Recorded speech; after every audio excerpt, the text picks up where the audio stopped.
ងខឹងអីខឹងលែកុំចង់តែឈ្នះបងក៏មិនចង់ប្រកែ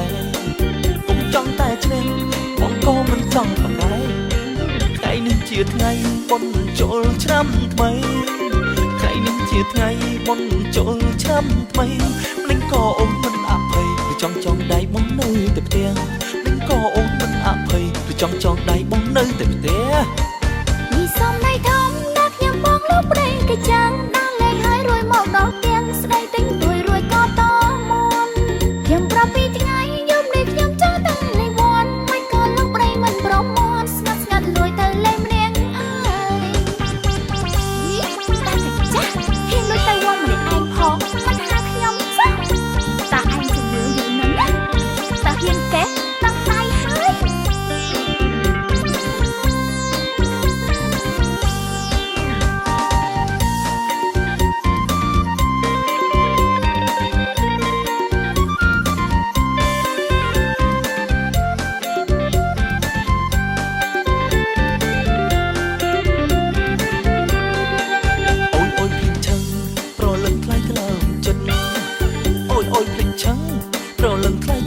ចិត្តភ្លេងភ្លេងគិតពីអូនកាលពីពេលថ្ងៃភ្លេងគិតពីអូនកាលពីពេលថ្ងៃបើភ្លេងចឹងហើយយំនេះកុំចឹងមកកេងចបែងបើភ្លេងចឹងហើយយំនេះកុំចឹងមកកេងចបែងបើសិនបងហ៊ានលោកដៃច្បាស់ជាអូនក្តិចដាច់ហើយបើសិនបងហ៊ានលោកដៃច្បាស់ជាអូនក្តិចដាច់ហើយ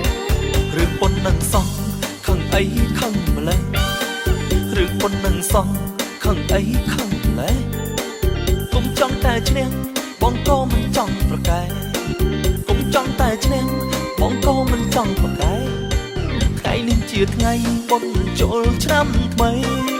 ថ្ងៃនេះជាថ្ងៃបុណ្យចូលឆ្នាំថ្មីមិនក៏អូនមិនអភ័យឬចង់ដៃបងនៅតែផ្ទះមិនក៏អូនមិនអភ័យឬចង់ដៃបងនៅតែផ្ទះ